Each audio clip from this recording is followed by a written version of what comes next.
paper is part of a project to study and analyze the writings of the Polish Jews who escaped to the USSR during the Second World War. It relies on an already consequent body of research. Historians have dealt with the fate of these refugees, especially since the end of the 1980s.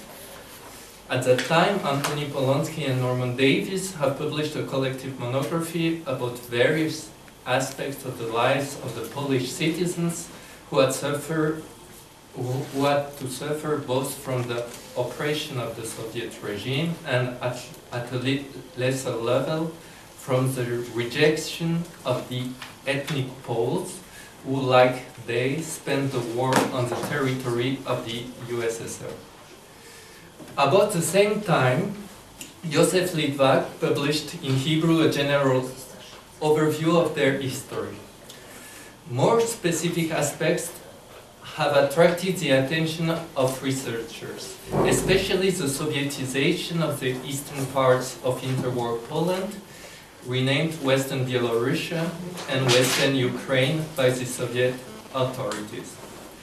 Dov Levin, remarkable historian and Jewish partisan during World War II, has written important pages on this topic. I would like to dedicate him my paper, since he has left us a few months ago. More recently, Gennady Estreich has studied the fate of Yiddish writers in Białystok during the period 1939-1941.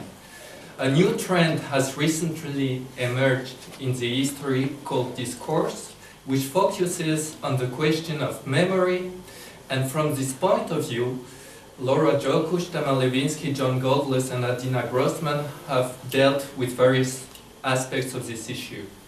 Nevertheless, the lives and sufferings of these Polish Jews remain understudied in the general framework of research about the Holocaust. One must remember that the shelter these refugees found in the USSR has guaranteed the survival of most of the Polish Jews who have not died at the hands of the Nazis, 300,000 persons approximately.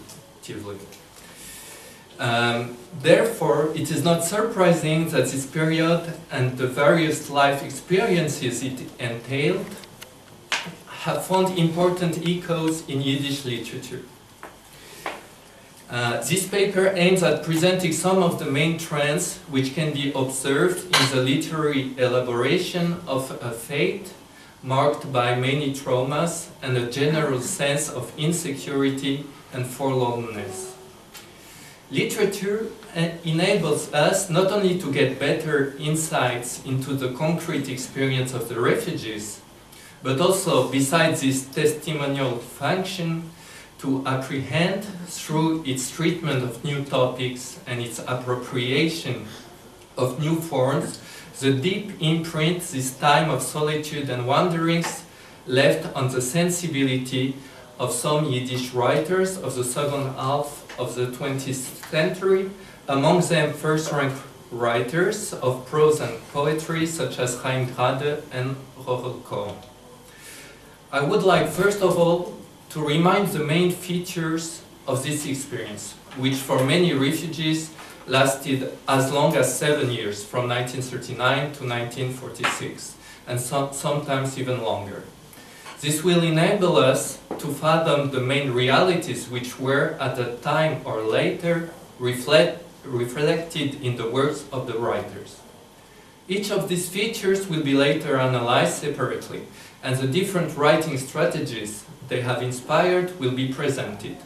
But I will deal at more length with the first one, the confrontation with Soviet society and with the Soviet regime. It occupies, as a whole, a central position in the writings I have studied.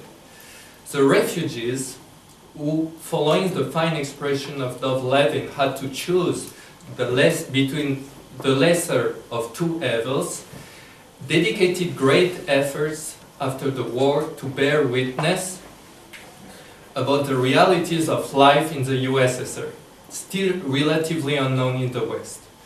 The second feature is more specific to the life of the refugees in general, although Soviet realities enhance the hardships that were experienced. It has to do with the lack of home and of stable means of subsistence.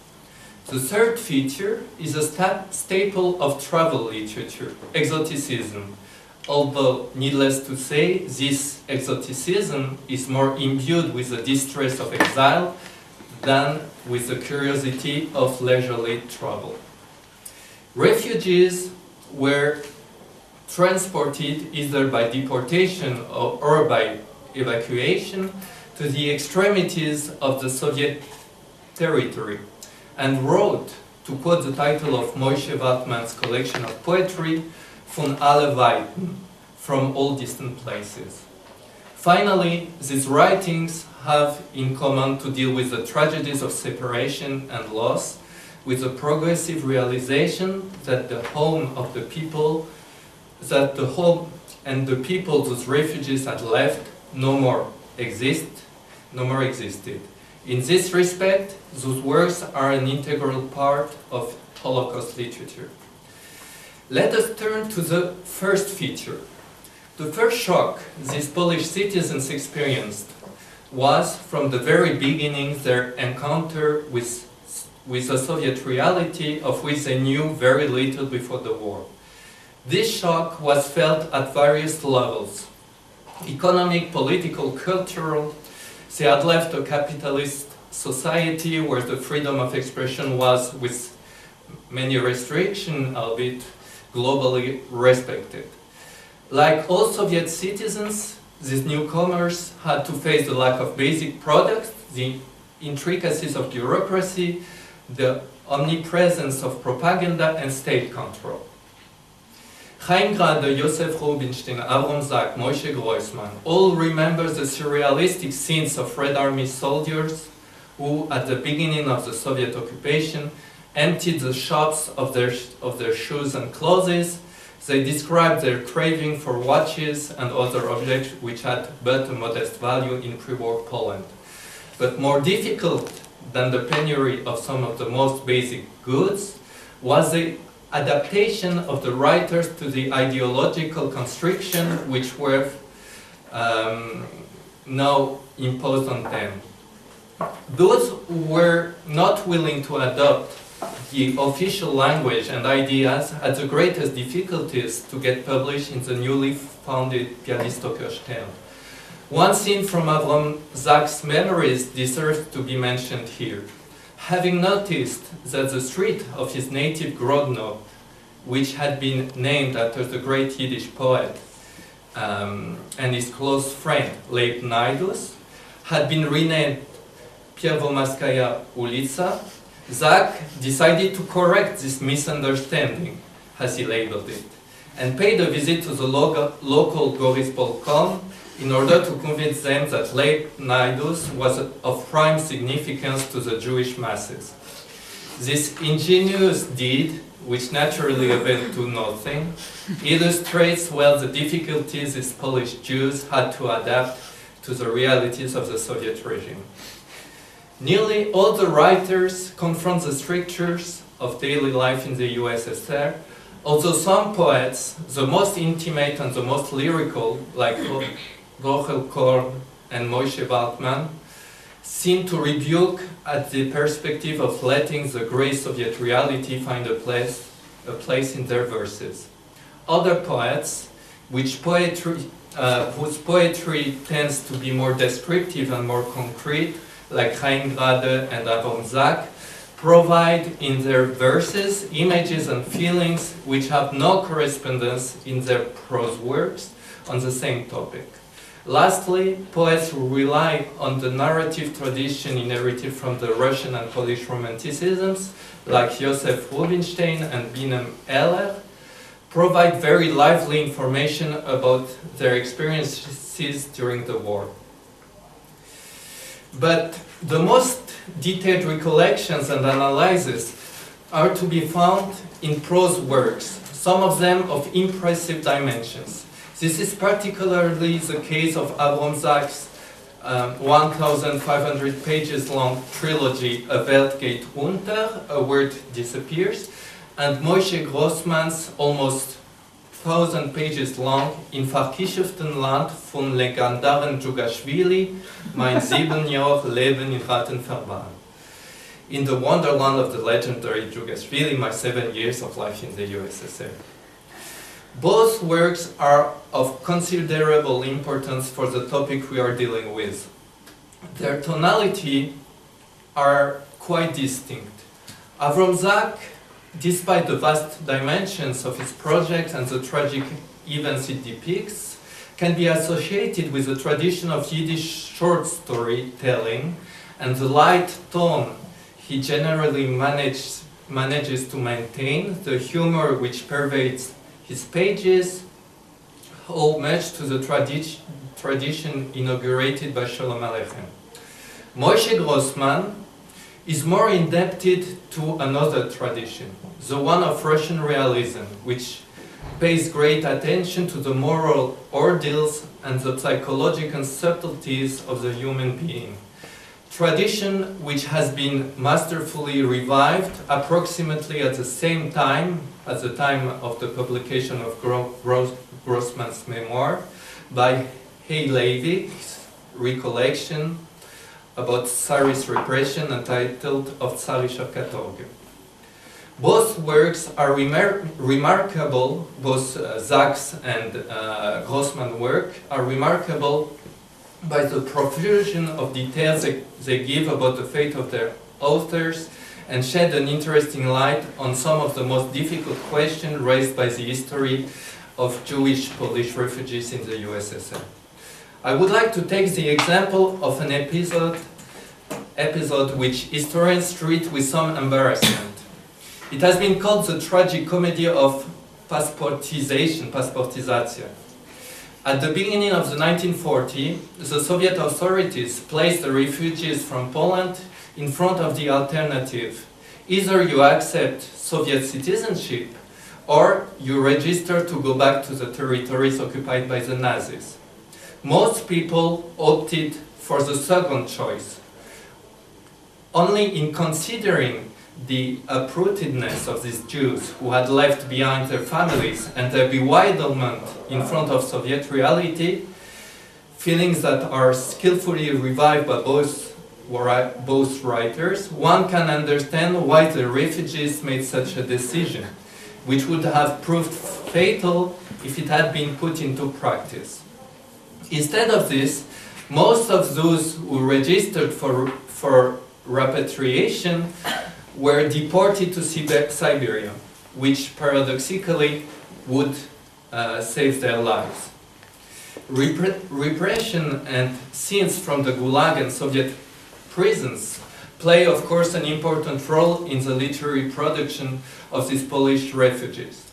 Although not the first one, Polish Jews played an important role in the revelations about the Soviet repressive system, although the most influential books were written in other languages than Yiddish. Julius Margolin wrote in Russian and gained some fame through a French translation, and Gustav Erling-Budzinski wrote in Polish and became well known through an English translation. In this landscape, the testimonies of Avram Zak, of Yechiel Hofer, or of Moshe Grossman deserve to be considered with more attention than they have been so far. Some realities other writers witnessed are specific to the fate of Yiddish. The Polish poet Israel Emiot provided the first detailed report about Birobidzhan and its failure after he had spent almost 5 years in the so-called autonomous Jewish district on a mission ordered by Moscow-based Yiddish writers. Yitzchok Yanasovich, Chaim Grade, Yosef Rubinstein all described in their own ways the fate of those writers and friends after Yiddish culture had been nearly eradicated on the Soviet soil at the end of Stalin's life, spreading sometimes the somewhat erroneous view that they were Anusim, Maranas, Jews who were obliged to dissimulate their culture and identity, although it would have been truer to state that most of them sincerely believed in the ideals of the socialist revolution. It remains true that the paradox of their fate eloquently transpires from the nuanced portrait of a tormented Tobit Bergerson, which Rubinstein provides in his verses. But the most original contribution of Polish Yiddish writers to the depiction of Soviet life during the war, of course through the peculiar lens of the refugees' experience, is a colorful description of work and black trade, which we find primarily in prose. Most writers went through the ordeals of underpaid labor in kolkhoz factories or mines. Some of them, like Moshe Eisenbud, were recruited in the so-called work battalions. It was very hard to find a stable occupation which would last more than a few months because the conditions were too harsh, because of conflicts with the brigadiers, because of the interference of the NKVD. Besides the long memories I have already mentioned, some writers of semi-autobiographical works, mostly short stories, deserve a closer look. It is the case of Melerchemny and Bezalel Terkel. They depict with slight irony the picaresque adventures of small Jews, comical because torn away as they were from the natural Polish Jewish environment, they act automatically and often foolishly. As we have seen, the treatment of Soviet life by Polish Yiddish writers is both varied and extensive. I would like to examine now more succinctly the other features of their writings. The precarity of their lives as wanderers is of course linked with what we have just described, but it has some aspects which supersede the mere experience of the new society. First of all, the feeling of Heimlosigkeit, of uprootedness, is omnipresent. Some writers like Chaim Grade and Rovel Korn have chosen to bind together memories about life in Poland and memories about their wanderings in the USSR. In her collection, which bears the eloquent title Heim und Heimlosigkeit, Rovel Korn contrasts her sensitive evocation of the Galician countryside of her childhood to the barren landscape of Uzbekistan. In the same way, Chaim Grade purposefully juxtaposed the narration of his escape to the USSR and of his life in Uzbekistan to his memories about his mother's Shabbos days, which are confined to the microcosm of a few streets in Old Vilnius. Thus, the long journey to the strange land, which occupies the greatest part of his narration, is placed in direct opposition to the sedentariness of his mother's life, and it forebodes her impending death. I will shorten the last points. Parallel to the feeling of Navenad, there is a nearly mandatory episode in nearly all the works. This episode is the episode of Yom Tov in exile. How one celebrates Passover, Pesach. We find it's an ubiquitous feature of the works. We find it in Bezalel Terkel, which describes a Passover which is destroyed by a camp leader's NKVD officer in Siberia. We find it in Avram Zach's memoirs. He describes a Passover in Busar at the border of Iran, where he was supposed to be recruited by the Polish army. And I'm coming now to the question of exoticism, which is maybe the most interesting, but I don't have so much time to deal with it. Exoticism is very important, but it remains in the margin. The landscapes of Uzbekistan are described at some length.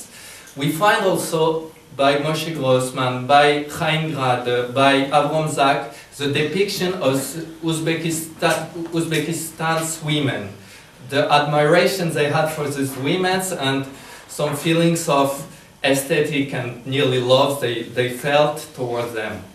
The second point of this exoticism was the omnipresent connection between the landscapes of Uzbekistan and the landscape of Tanakh.